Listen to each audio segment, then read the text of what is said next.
Hi everyone, welcome back. So in this video, I'm gonna share with you how to add an SMA on TradingView.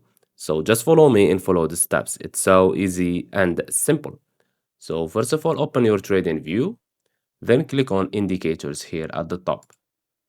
Here at the search bar, type moving average and choose this one, moving average simple. Click on it.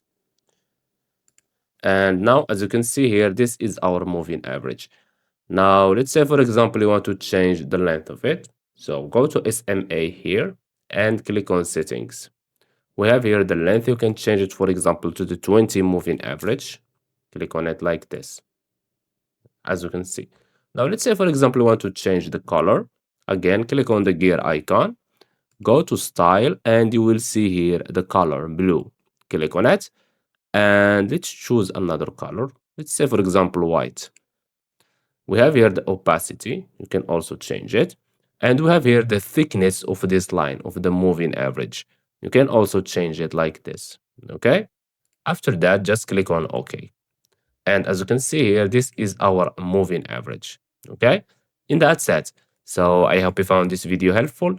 Don't forget to give us a like and subscribe. Thanks for watching and see you in the next one.